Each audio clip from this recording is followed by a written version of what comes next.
Amateur Traveler is in its 20th year now, but can you imagine if I had people on the show who had never been to the destination, but had just read about it or seen a movie about it?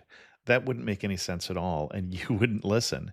We all know how important it is to receive advice from people who know a destination to get the most authentic local experience.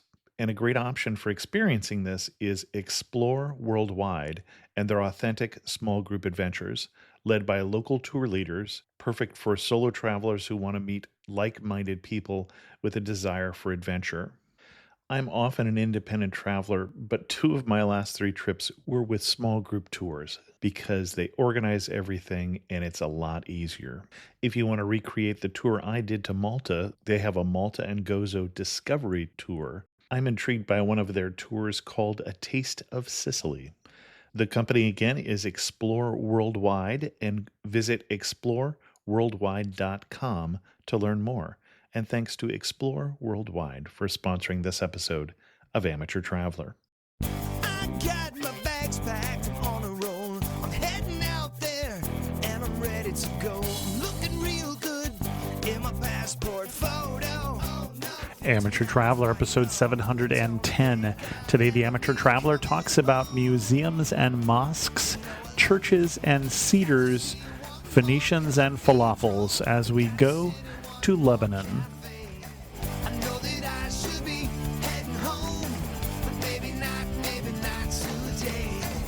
Welcome to the Amateur Traveler. I'm your host, Chris Christensen. Let's talk about Lebanon. I'd like to welcome to the show Vanessa Hobeika, who has come to us right now from New York, but originally from Lebanon, has come to talk to us about Lebanon. You can find Vanessa on her recently opened YouTube channel of the same name or on Instagram. Vanessa, welcome to the show. Thanks, Chris, for having me on the show. I'm really happy to be here. Well, and I appreciate you pitching. We haven't talked about Lebanon in a number of years now, and things have changed. Well, first they got a little worse after we talked about it the last time, and then they've certainly gotten better since then. Why should someone go to Lebanon? For so many reasons, and some of it may be biased because I'm from there, but generally, and after having traveled to quite a few places, I do think that the main reasons for anyone to travel to Lebanon would be the element of surprise and how unexpected the whole Lebanon experience will be to them. Mm-hmm. I live in the US and I've been to a lot of places, and I know how many misconceptions are there about the Middle East and about Lebanon. And every person I know who has visited Lebanon for the first time said that they did not expect to see any of this.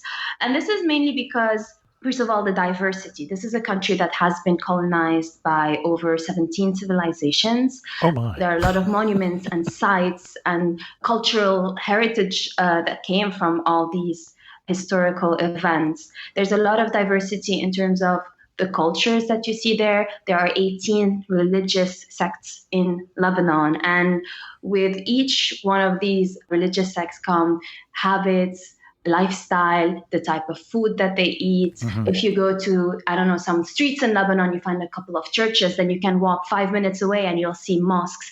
And all this cohabits in a really wonderful way that I'm sure should be very interesting for any person that visits the country. Excellent. And what kind of itinerary are you going to recommend for us? It varies depending on the type of traveler, but sure. There are some places that I believe are an absolute must-see for anyone that's traveling to Lebanon. I would say do spend a couple of times in Beirut. Beirut may not be the most beautiful city in terms of architecture, but what makes it extremely charming is that you can still see post-war buildings. It shows you that this is a city that has suffered a lot, but what makes it a unique place is that the city and its people, with everything that's happened, all the wars that have happened over the years, are always able to stand on their feet and restart all over again, no matter what happens. And you see that in Beirut a lot. Now, in Beirut, there's the nightlife scene, there are the restaurants, there's also some monuments and museums So, for example, you could see downtown Beirut that was completely destroyed during the war, but this is the only place that has been like very renovated. And you'd see how it used to look like in, say, the 60s or the 50s, which is very charming. There's also Roman baths, so from the Roman times, and some of the excavations. And side note, every single time anyone tries to build a building in Beirut, they find some ruins from one of all these civilizations that has visited the city. So you find a lot of spots while you walk around Beirut where you see, oh, Roman baths, oh, Greek monument, oh, this church from the Byzantine times. And it screams culture and it screams history. Beirut is the hub, but then outside Beirut, there are a lot of day trips that you could do. Let's start with the south. In the south, you have two very famous cities called Tyre and Saida. Okay. And these are cities that are by the water, so on the coast. They're very famous for, one, the type of ruins that you find there. There are some Roman and Greek ruins that are very famous.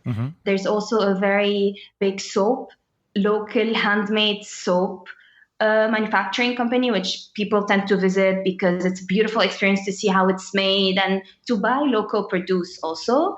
And the third thing is the food there is fantastic. So you have, given that it's on the coast, you have really good fish restaurants. They have very specific desserts that they're very, very famous for. And just like the scenery of the trip to that city is fantastic. Those two cities. Okay. This is the south. Now, close to Beirut, I would recommend an area called Shuf. Now, the Shuf area is famous for mainly two things. The first one is there is a sect, and it's actually a religion that only exists in the Middle East. It's called the Druze. And the Druze in Lebanon, they live in the Shuf area. So you'd be able to visit them. You see their traditional outfits, sort of the food that they eat in the region there. And the second bit that is extremely famous is the cedar trees. Now, Lebanon in general, and you see it on the Lebanese flag, there is the cedar tree, which is the national symbol, because the cedar tree, there's a type of cedar tree that only grows in Lebanon. And there's a very big reserve in that area, in the Shuf area as well. And on top of these two, there are some monuments. There's a very famous castle from one of the most important politicians in the history of the country. And the architecture of those times and the experience there is just really worth seeing. Okay. Next, we jump to the Bekaa Valley. Now, in the Bekaa Valley, this is at the border with Syria. So it's an area that is lots of plains, lots of agriculture, and this is the hub of Lebanese wine. So I'm sure many listeners will say, Lebanese what? Yes, we have a very big Lebanese wine production. I think it's a very, very good wine. And most of it gets cultivated in that part of the country. So you could go do wine tasting there. But at the same time, this is an area that has what I believe the most important monument in the country, which is Baalbek. And Baalbek is a series of ruins, some more built, like complete building than others, that come from the Roman and Greek times. And there is the Temple of Bacchus, which is a temple that is probably the best preserved temple. Speaking of wine, exactly. And it's a beautiful monument. And people in that area are known to be extremely friendly. So I think this is definitely worth a day or so.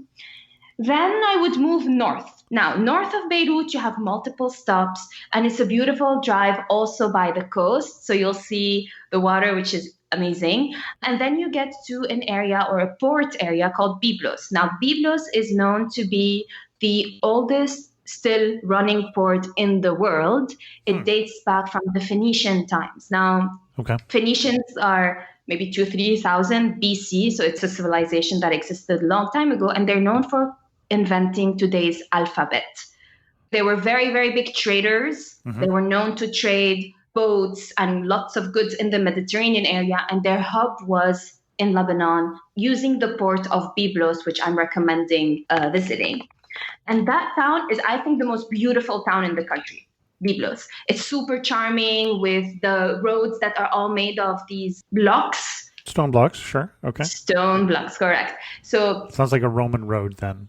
Yeah, it's mostly like that. And you find a lot of shops that produce Lebanese goods and lots of souvenir places, and also very, very good fish restaurants as well, because it's a port town and it's by the water, obviously. Then even more north than Byblos, you have also another very famous cedar reserve in the north, and it's called the Cedar of God. And this is where you find the oldest cedars in the country that date 4,000 or 5,000 years back, and they are still there. And for nature and hiking lovers, it's definitely a must stop and a must see. Then also the last area that I recommend would be Mount Lebanon, which is where I'm from. And it's known to have the best ski slopes in the country. So yes, maybe another fact Yes, that you've the listeners... already blown people's brain there. So you've already established that we're talking about the Middle East, but you're not talking about a desert. And not only that, but... And you know, Chris, I get asked all the time if Lebanon is a desert, if Sure, we right. live in bunkers, if I go around on a camel. And this is actually the main reason why I think people should visit Lebanon, because the surprise effect, even with globalization, people are still shocked to know that there's no desert whatsoever in Lebanon, that we don't ride camels to get around, that it's a very cosmopolitan place. Excellent. Well, you started us in what used to be, I don't know if the nickname is still being used now, the Paris of the Middle East in Beirut. Mm-hmm. Let's go into a little more detail in Beirut. What are we going to see before we leave the city? You mentioned the modern city center now. Mm-hmm. What would you recommend in our 2 days in the city that we do or see or eat? Main thing is the downtown that you just mentioned. There is a yacht club called Zaytuna Bay, which is, I think it used to be a port, but then now it's a place where yacht owners park their yachts, and you can walk there, and there's a nice promenade with really nice restaurants, and you could see a view of the Beirut skyline, which is really cool. So you're saying I don't need to fly to Lebanon, I can just take my yacht? You can. That is convenient. If any of the listeners has to get a yacht first. I'd love to be adopted. No, I'm joking. Yeah, so you can come by yacht. This happens. Actually, there's a club in Beirut that used to be very famous until they closed. And it was known for regional and international celebrities going there by yacht with a special entrance in backstage. And they land straight up right next to the DJ. Yeah. I always appreciate that, because you know how you have to deal with all the crowds when people realize you're the amateur traveler. So I know. So then you have, the special entrance in the back, straight up to the DJ booth. Be like, hi, now I know Lebanon is cool. It's so my scene. Yeah. Back to Beirut, there's also a nice corniche. We call it corniche in Arabic, but it's also a promenade that is right by the American University of Beirut, which is the university I went to and I love. But what's special about it is that the campus is beautiful. The architecture, the gardens, it's a beautiful green space in Beirut. And mind you, we don't have a lot of parks in Beirut. So the fact that this university can still have nice gardens is already impressive and definitely worth a visit. Well, and I didn't want you mentioned the American University of Beirut, and I'm not sure that everybody has heard of it. The language of the instruction in the American University of Beirut is in English. Now, in this case, let's take a step back. This is something that I think people will be interested in knowing. Lebanon was colonized by the French. Mm-hmm. Among others, yes. Exactly. But we had a special status called mandate. So a mandate means it's run by the Lebanese under the oversight of the French. And this is after World War I, specifically, you're talking about. Yes. So we got the independence from the French in 1943. Mm-hmm. Some people in Lebanon would still love to have the French colonization, but that's a side joke. Well, and this is after Lebanon was part of the Ottoman Empire. Correct. Which broke up after World War I, and therefore Palestine was a British mandate, Lebanon was a French mandate, and Syria as well. A lot of the maps of the Middle East, for better or a lot of times for worse, were drawn by the imperial powers after World War I. Correct. Yes. And then, as a consequence, people in Lebanon speak many languages. Like French is my second mother tongue. Okay. So you grew up speaking Arabic and French? Arabic, French, because now the education in Lebanon also can be either in French or in English. So most of the education is anyway in one of these two languages. I happen to go to a school for 15 years, that was a French education. So for me, French is almost my mother tongue. And then I studied at the American University of Beirut, for which the education is in English. And this makes it a lot easier for people to visit Lebanon because you won't have the language barriers. And that's why I wanted to stop and pause and talk about languages, because I'm not sure that many people realize that. Yes, and this is really cool. Now, for someone who wants to learn Arabic, as a consequence, Lebanon is not the right destination, because the moment I have this all the time, because there were a lot of foreign students around the American University of Beirut, and also people who come for exchange programs or internships or for NGOs, for these like big organizations that are based in Lebanon, and they really want to practice their Arabic. But the moment I saw one time, there was a guy, he was really struggling with asking for direction. And I just told him, just tell me where you're from. Just what is your mother tongue? And he said, I'm Italian. And we had the conversation in Italian. It was easier to have the conversation in Italian than to wait for him to ask the full question in Arabic. It's not the destination to learn Arabic. Actually, we'd much rather go to Egypt or Syria for that, where foreign languages aren't as spoken as in Lebanon, I would say. Excellent. What else are we going to do in Beirut? Food, absolutely. The food is amazing. And the thing about Lebanese cuisine is that it's very rich. So say a vegetarian person will definitely have a great time. It's one of the most vegetarian and vegan friendly cuisines in the world. But also we have a very good dessert scene. You have a different thing for breakfast than for lunch than for dinner. You go to certain corners of Beirut based on the predominant culture in that zone, and you try something that maybe 2 blocks away you wouldn't find. So it's really rich in food in that sense. That's the second thing. And we should say, before I have to tell the story that happened before we were recording. I was talking about, I haven't been to a lot of places in the Middle East, but the places that I've been have said things about our food is really good. For instance, in Jordan, it's not as good as Lebanon, but it's really good. And I've heard that multiple times of, if you want the best Middle Eastern food from people outside of Lebanon, I've heard them say you should go to Lebanon. Yeah, for sure. It's better for me to say that than for you to say that. So. I mean, it's true. Also, I think Lebanon is the most open and diverse and cosmopolitan in terms of the nightlife, in terms of the diversity of the religions, the lifestyles that you see compared to the neighboring countries. This would apply to, which brings us to the nightlife. I think if people out there love the Berlin nightlife or New York nightlife, which is where I live, I think Beirut is even better than both these cities. And I say this with a lot of objectivity. I think we have managed, and I don't know if it's the sense of not giving up and always being able to stand up on your feet. Like I mentioned earlier, there is a geniusness in the Lebanese nightlife that I haven't seen anywhere else. So it meets any music taste, any style, any vibe. You could go to 3-4 clubs in the same night and the party doesn't end until 8 in the morning. So I don't know if the listeners are particularly interested in partying, but if they are, this is definitely going to be a very big, pleasant surprise. And is there Lebanon. a particular neighborhood you would go to or a particular venue you would go to? Yes, there's a few that I recommend. So first of all, the Lebanese tradition. So if you want to do this the cool Lebanese way, the way we would start the night is, first of all, we go to a street called Mar Mikhail, St. Mikhail Street. And there you find a lot of the cutest small pubs. And it's funny because everyone knows everyone there. Lebanon is a small place. Beirut is an even smaller place. So you go out as a local, you recognize a lot of people. So you see it's a very informal dynamics. And even anyone who's visiting will just make friends on the go because people are very friendly. And don't be afraid. People really just are happy to have someone from the US or from anywhere visiting. It's nice, and we enjoy having people from abroad coming to see our country. So this starts at around 6 p.m. until 8:30 p.m. Then you pick a restaurant in Beirut, and there are also many restaurants in that area. And then comes the clubbing scene, which starts, some places start at 11, others start at 2 a.m., depend on the style.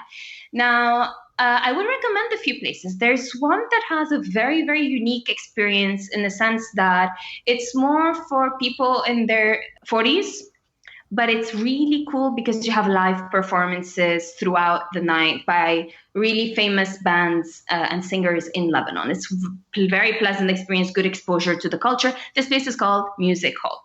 Now, Music Hall has a summer venue and a winter venue. So the summer venue is outdoors, the winter venue is indoors. Depending on the time of the visit, you'll know that one of the two is open. This is one very good place. Another place for anyone who is more into lounges and rooftop, there's a place called Iris. It has, I think, one of the best places to grab cocktails in the city. And it's a rooftop, so you have a super cool view of the beachfront and of Beirut. Okay. One place particularly for people who are into the more electronic scene, I highly recommend a place called Grand Factory. This takes you to Berlin immediately, and it's a very, very nice vibe. Now, what people do after a long night out is we go to some places to have Lebanese breakfast. So you have at 4 a.m., restaurants in Beirut are packed on a Saturday night, especially like 2-3 restaurants, because everyone just meets there after the party. So it's like a very party-oriented place, I would say. So you're saying I could meet you for breakfast after you guys were up all day? Or you could be up all day and we go grab I don't think that's happening. Anything else we want to do in Beirut? I know you want to get us out to some of the other spots, like, and you pronounced Tyre and Sidon very differently than I've heard it pronounced. Yeah.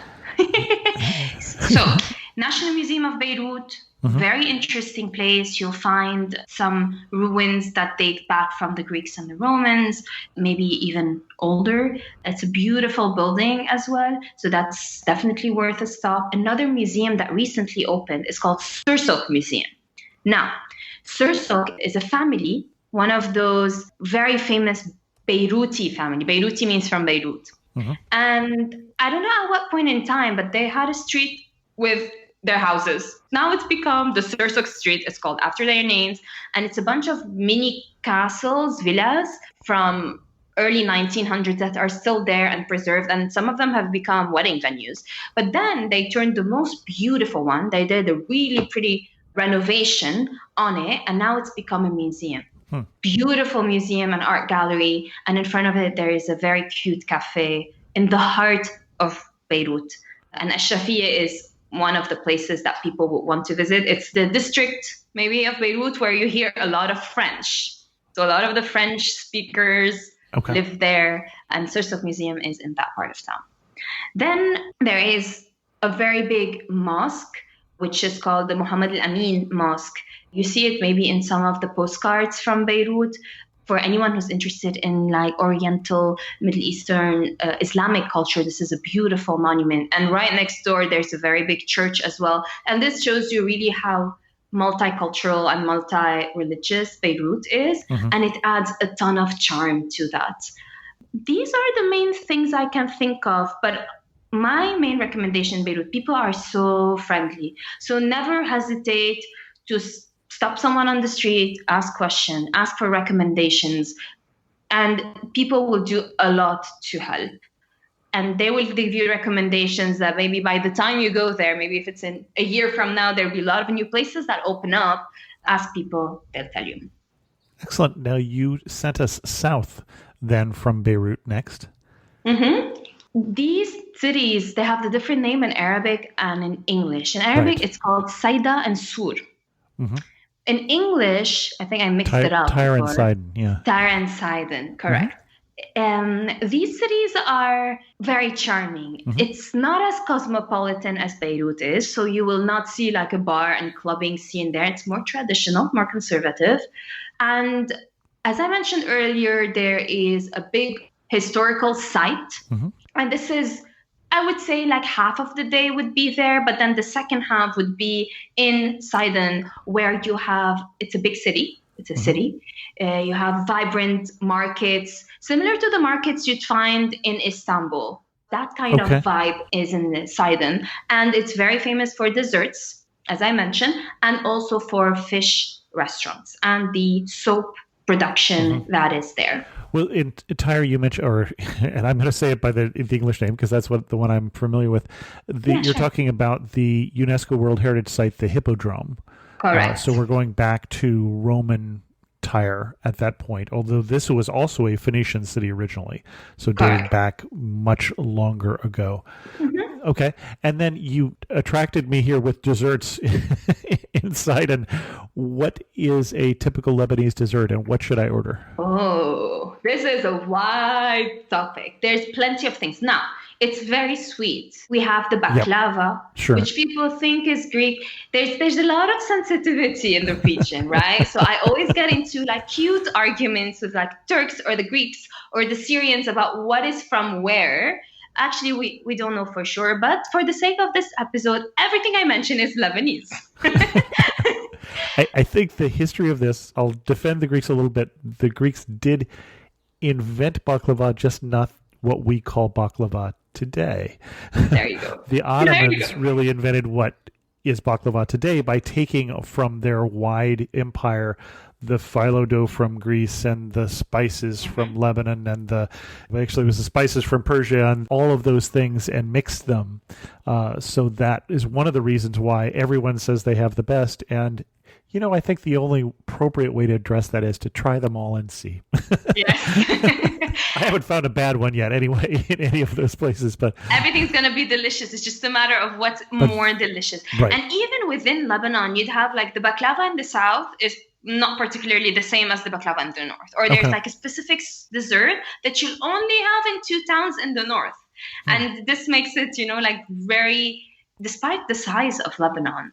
And I don't know what state in the U.S. compares to Lebanon size-wise, but it's a tiny, tiny place, right? Only 4 million people live in Lebanon. And so rich in culture, so rich from a culinary perspective that even within such a small country, you have like variations of the same dish or different dishes in regions. So I think it's fascinating.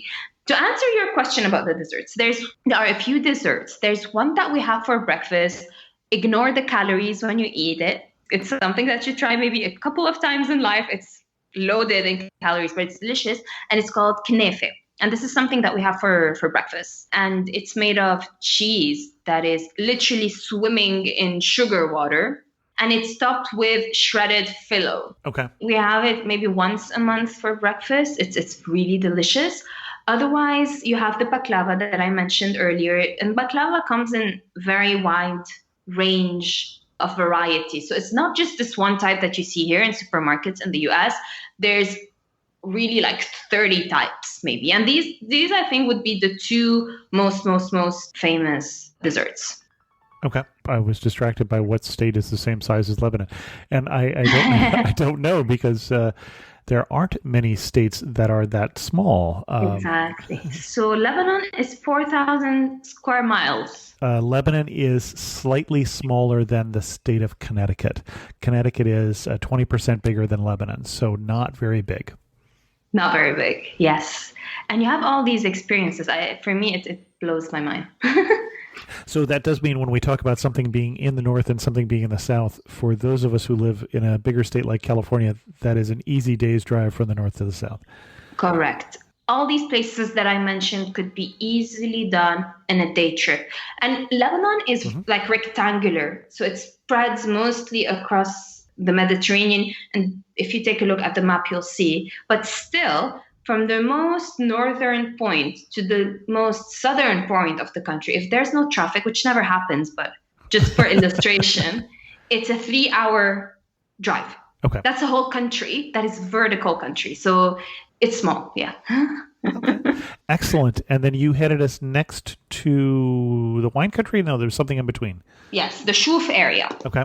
The Shuf is mainly famous for 2 things. The first one is they have reserves. They have a forest called the Barouk forest, and it's a magnificent cedar forest. So this is where you see a different variety of cedar even compared to the ones that you'd find in the north, which we will talk about earlier. There are around 3 million cedar trees in that reserve, and a lot of people go there to visit it. There's also another reserve called the Shuf Cedar Reserve, lots of cedar reserves. And for those of you who feel like you have never heard that Lebanon has cedars, it has had it for quite some time. I would refer you back to the book of First Samuel in the Bible, where Solomon, well, there's that Second Samuel, where Solomon basically goes up to Lebanon to the king there to get cedar trees for the building of the palace and later the temple in Jerusalem. So they have been known for their cedar trees for at least 3,000 years.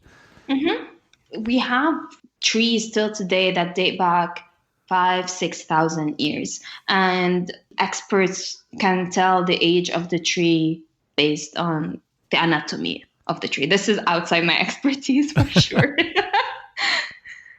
Okay, so back to the Shuf area, which is the Druze area. They have very famous palaces. So there is one that is called the Beit ad-Din Palace. It's the name of that village in the Shuf, but also of this palace complex that comes from the 18th century times. Okay. So Ottoman. So yes. And then the cool thing about it is that in that agriculture, it's a cross between traditional Arab and Italian Baroque architecture. And there's something really cool about Lebanon. There is a famous politician or ruler. His name is Fakhreddin. This man said, I want to give Lebanon a new architectural touch. So he sent for Italian architects to come to Lebanon. Imagine in the 17th, 18th century, coming from Italy to Lebanon to help define what is today the new Lebanese architecture. So this is how we inherited the red roofs. And this palace, for example, when we say it's a mix of Italian and Arab architecture, you have the arcades, which comes from Arabic style, and you have the red roofs that come from the Italian style. Oh, okay. And the mix of the two is beautiful and definitely worth a visit. And the name of the palace again is? Beit ad-Din. Okay. And also there's another town there called Deir el-Amar. It also has like a cute village, and there is a church, a synagogue, a mosque, and the Druze meeting hall. Imagine all these religions in a very, very small town. Mm-hmm. Beautiful. Excellent. Anything else we want to see in that area? Or these are the main things. Keep heading north then. Okay. Yes. So now we go to the Bekaa Valley, and it's called this way because I mentioned earlier it's very famous for agriculture. A lot of the produce that we eat in Lebanon that are grown locally come from that area. And the main city in that area is called Zahle. There aren't many cities in Lebanon. Again, given the size of the country, I think there's maybe 4 cities in total. The rest is towns and villages. And this is the main city in the Bekaa Valley. Okay. It's really at the border with Syria. So my mom, for example, comes from that city, Zahle. And I remember when I was a kid growing up, before everything that happened in Syria in 2012, we used to go to my grandmother's place in Zahle. And suddenly at 11 a.m., this decided to drive to Damascus for lunch. And it was like a 40-minute to the restaurant from that city in Damascus, and then come back the same day, and then even drive that same evening to Beirut. Yeah, small place. So Zahle is a cute city. I would say has very good food. So this is the most recommended thing in that city. And they have a river called the Berdawne River. And it has, on the Berdawne River, there are a lot of very famous traditional Lebanese restaurants. So when I was a kid, if we didn't go to Damascus, we'd go there. If my grandmother was too lazy to cook, we would have to go to either one of the two. And beyond that, there are the wineries. The wineries are literally a 10-minute drive from that city, Zahle. And you have the 3 most famous ones are Ksara, Kefreya, and Iksir. So these are really the best big names. I'm sure there are smaller productions and good wine, but these are the 3 that you'd probably be able to find outside the country if you want to try Lebanese wine. And you could go there for the day. They give you a tour of the winery. You can have free wine, just sample tasting. And most of them also have restaurants on site. And are they, with the big French presence, are they making wines that I would recognize the varieties, or are they making things that are much more Lebanese? Lebanese winemakers, they do have favorite French grapes, mostly mixes, and particularly Cabernet Sauvignon, Merlot, and also we have some Grenache. Okay. These would be the grape varieties. I know those wines. Okay. Yeah, nothing that very exotic. Well, and I was assuming that with the French connection that they would have more familiar grapes than, for instance, the recent episode we did on the Republic of Georgia. Excellent. What else are we doing in the valley? One very important stop is Baalbek. Baalbek. Baalbek is, I think, the biggest, most magnificent monument in the whole country. It is a World Heritage Site also, we should mention. Correct. It is a World Heritage Site. I would tell the listeners to check how the situation in that area is, because there are some political instabilities every now and then. Okay. It's like a bit far out from Beirut and a bit far out even from Zahle, the city in the Bekaa Valley, so I'd recommend just checking that. Okay. And the most important thing to see is the Bacchus temple. There's also the Jupiter temple. The columns are huge and magnificent. And just ask yourself, how did human beings so long ago build such a grand and magnificent thing? Really, I feel the grandeur of that place every single time I visit, and it just leaves you speechless completely. Yeah, it looks quite, as a history buff, someplace that I would just love. Yes. Excellent. Well, and then you headed us up to another ancient city. Byblos. Byblos is probably one of my favorite places in the country after Beirut. I'm a very big fan of Beirut. I find like it has everything, but Byblos would be the second favorite place for the beauty of that city. As I mentioned earlier, it's the oldest still running port in the world.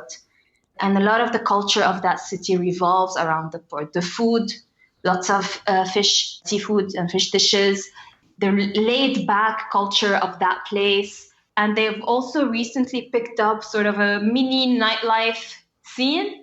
So those of you who want to go up to Byblos, spend the day and just stay there for drinks or a little party, it's a different scene because it's a lot of outdoors. It's very popular in the summer. And the vibe is slightly different. You'd hear more Arabic music and drink arak, which is the Lebanese, how would you say, raki? Sure. The Lebanese version of that. You can find a lot of this in those parts of the country. Well, and again, like what we just talked about, yet another World Heritage Site. In fact, you have already named 4 of the 5 UNESCO World Heritage Sites in Lebanon, because the 4th one that we talked about is a little further up ahead of us still, which is the Cedars of God. The only one you didn't name was Anjar, Angar. Ah, yes. Is the only one that you didn't come up with on your own as some place you recommended. Anjar is in the Bekaa Valley as well. I would say this is one of the places that may not be worth the trip. Okay. I was actually surprised that it's a World Heritage Site. I mean, if you are in the Bekaa Valley and you see that it's on your way, yes, do visit. But otherwise, I would, if you have like a week or 10 days, I would skip it, honestly. I appreciate your honesty. I know it's tough for you to say anything negative about the country, but there's always places like that. And all the love to the people of Anjar and the lovers of Anjar. I love you too, but we're now trying to be efficient for travel advice. Well, and anything else about Byblos? You did have the one more stop, which was the Cedars of God. It seems like those sound like a place that we ought to not skip. Yes, for Byblos, I think definitely worth the trip. The whole thing would be less than a day, which is great. And then you can come back to Beirut by the evening if you want to spend the evening in Beirut. Now, the Cedars of God is also north. It's, I think, one of the most north points in the country. So that's like really north. And there you have the most important highlight is the reserve.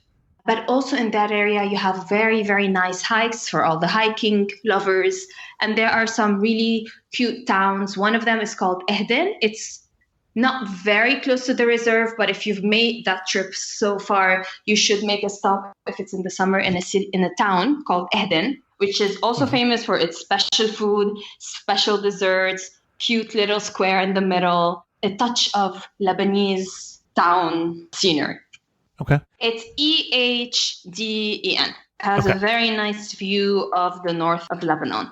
Well, and we say the north of Lebanon, we are now on the hills or mountains that make up the spine of the country, it looks like, in that place. Yes. That is why we have a view. And we didn't mention as much that the cedars are not growing in a flat plain, but in this case, they're growing in hills.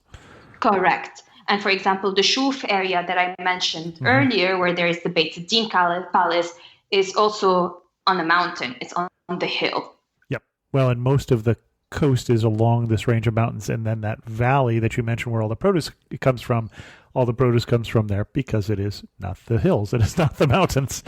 So much of Lebanon is mountains or hills. And I say mountains or hills because I don't know how tall they get. The highest peak goes as far as 10,000 feet. Oh, okay. That's larger than I would think. I mean, tiny country, but 2 miles tall. Okay. There's one big slogan that people say about Lebanon, and any Lebanese listener is going to laugh, if not smile, which is that in every May, depending on the weather, you could ski and swim on the same day. Given that it's such a small country, the distance from skiing to swimming or vice versa is like a 40-minute drive. Okay. Which I think is fantastic. Well, and you mentioned in May. So what is the best time of year to go to Lebanon, in your opinion? And then what is the best day of year to be in Lebanon? The best time of year, I would say early summer. Okay. It doesn't get that hot.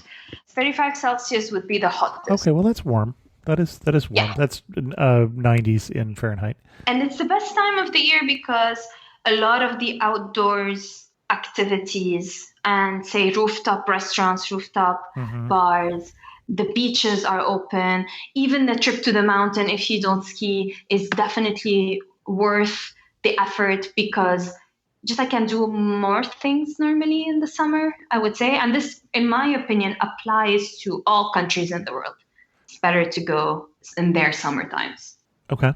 You mentioned, for instance, you could go skiing, and you mentioned where we could go skiing, and then you said we could go swimming, but you didn't mention where we would go swimming or where the beaches were that we should go.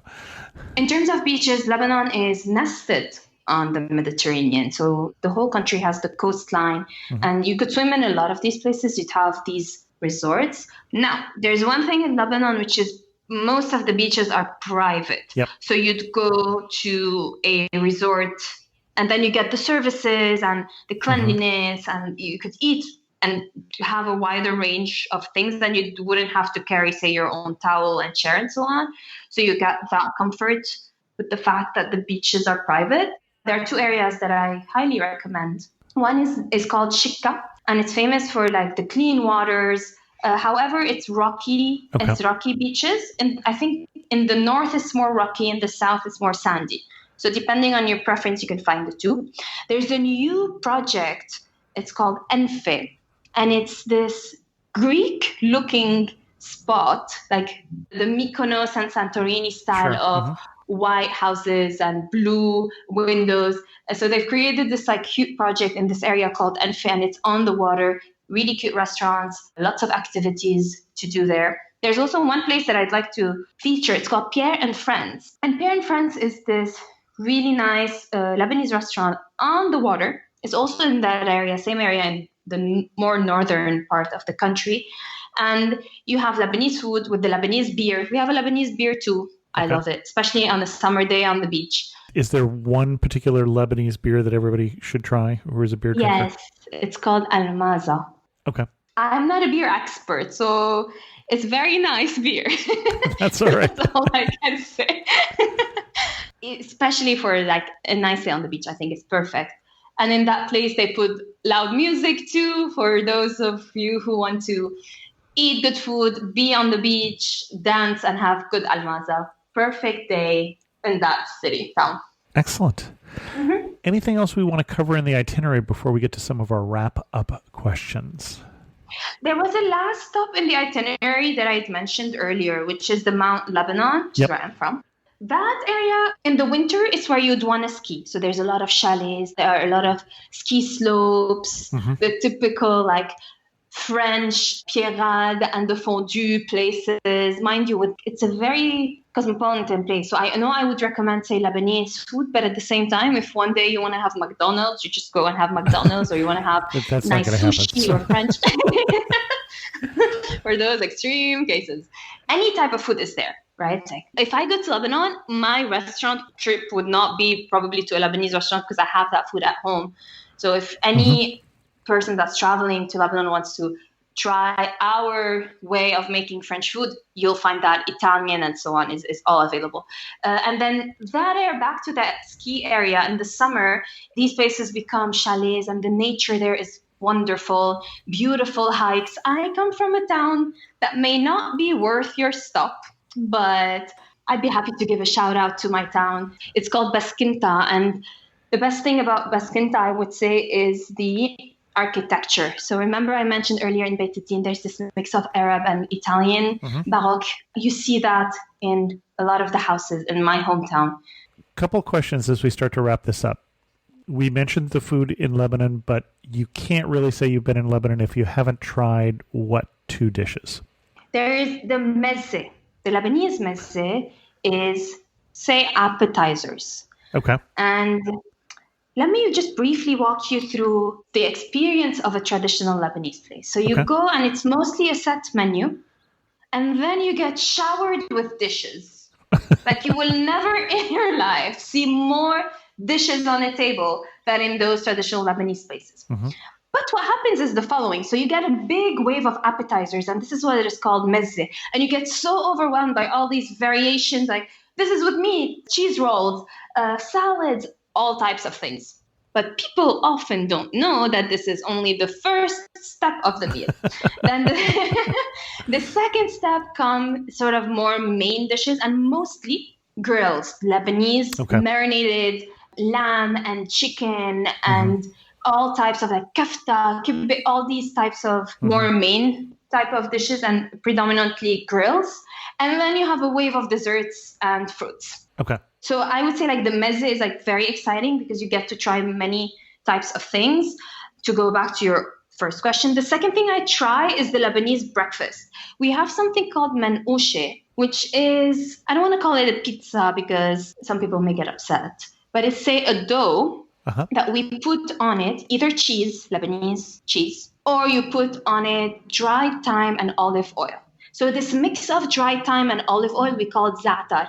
And we use a lot in the breakfast. And this is one way to use za'atar. You put it on the dough in the oven and you have it. And in Lebanon, and especially in Beirut, you'd find those like little corner manouche places. And it's just wonderful. It's cheap, it's delicious, and it's just a very nice experience from a culinary perspective. And if you're not familiar with za'atar, I challenge you to go to the Middle East, eat the food, and not come home with some in your suitcase. I've got some in the cupboard for sure.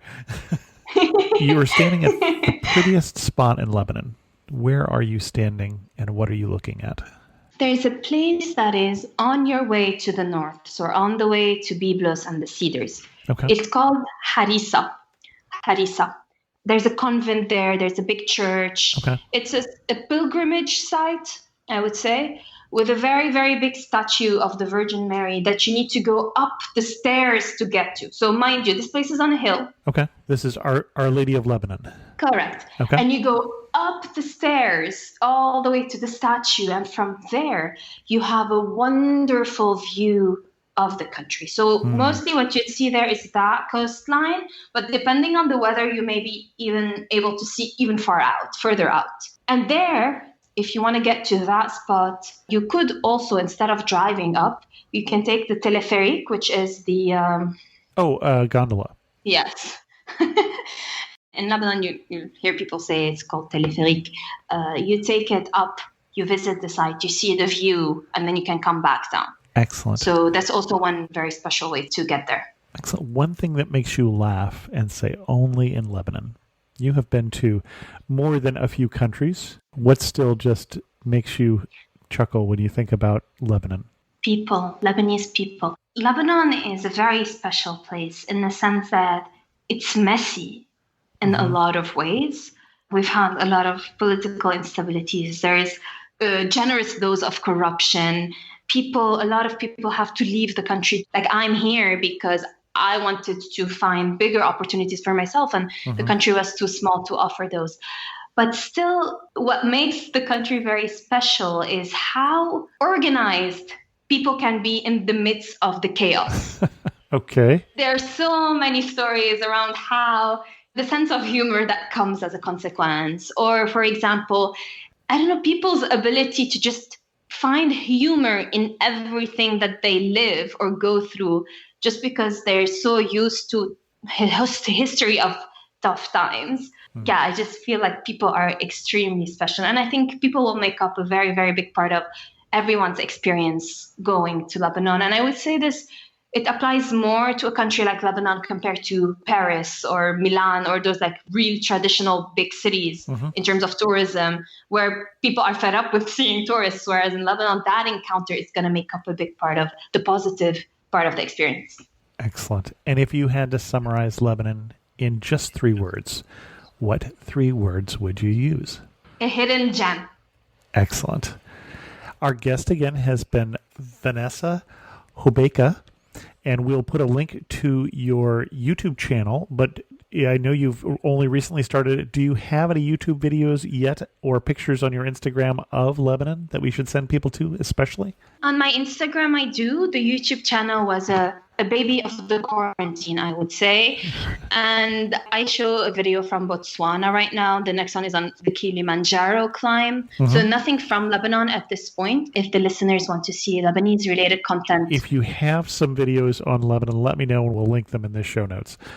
Excellent. Absolutely. Vanessa, thank you so much for coming on Amateur Traveler and sharing with us your love for your home country of Lebanon. Chris, I want to say thank you for making this such a fun experience. It's my first time on a podcast. And so far, I think your best presentation on a podcast, I think, without question. Coming from you, I'll take the compliment happily.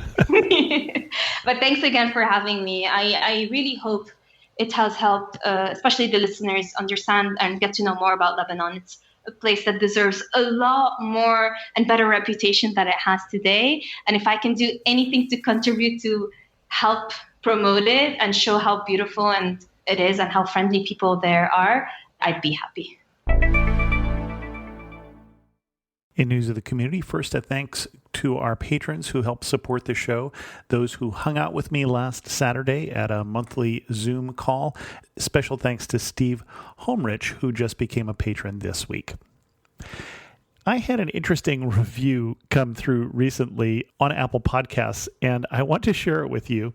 It is a 1-star review of Amateur Traveler, and it's from Dick Countryside. It says, Chris, it's been a good run, but time to admit that no one is going to travel again until this bioengineer scourge unleashed by China is eliminated. And that won't be for years. Find a new podcast to do related to modern times and the invisible enemy referred to as coronavirus. Thanks, China. A couple interesting things about that. So I think it's important for you all to know that I didn't start the coronavirus. So if it's a 1-star review of the coronavirus, I would agree. I would have to say it's not been my favorite pandemic ever. I just don't know what to do with this. Also, bioengineered by China, time to get up and change the channel. And a little more uplifting info I heard from Jeff Ulfs, patron of the show and former guest, who was talking about Paraguay, which we talked about in a recent episode. I was there in 2009. Paraguay is such an undiscovered jewel. The rolling hills, no mountains like the Sierras or Rockies, and agricultural farms, tea and sunflowers in between the pine forests and palm groves. The roads are good except for all their speed bumps, Loma del Burro, or Hump of the Burro, and roadside squatter tent cities. These may be gone. The prices were 1/3 of that in Brazil, virtually no tourists at the tourist spots, and people extremely friendly, even if English is really a foreign language. As you mentioned, the primary language is their native Guarani, and then German, even before Spanish. German farmers and Mennonites settled in the country before their German cousins fled to it at the end of the Second World War. Itaipu Dam is considered one of the 7 modern wonders of the world. Try the local catfish called sarubi. Bella Vista is famous for its teas, especially the sugar and milk cocido. You mentioned the missions. They have a mission trail, the Jesuit route in South America, not unlike the California missions. Take in a folkloric show with a Paraguayan harp. Paraguay has their own beautiful harp, and Paraguayan Lace is extremely colorful and handcrafted. I highly recommend Paraguay for a vacation. Apparently, the Vikings were the first tourists. Google it. Okay, now I've got to Google that. Thanks so much, Jeff. I almost forgot. Since we recorded this, I stumbled across at a blogging event, a travel blogging event, a company that does tours of Lebanon. It's a community-run company that seems like a really good company to encourage the local economy, called TourLeb. And if you go to amateurtraveler.com/TourLeb, they will give you information about a tour that you can do that will mimic what we talked about on this show. And so if you're interested in learning more about going on a tour with them, be sure to say that Amateur Traveler sent you. But go to amateurtraveler.com/TOURLEB, TourLeb. And with that, we're going to end this episode of Amateur Traveler. If you have a comment on this or any episode, or want to blame me for your favorite pandemic, send an email to host@amateurtraveler.com, or better yet, leave a comment on this episode at amateurtraveler.com. And thanks so much for listening. I got to see one more cathedral. I got to sit in one more cafe.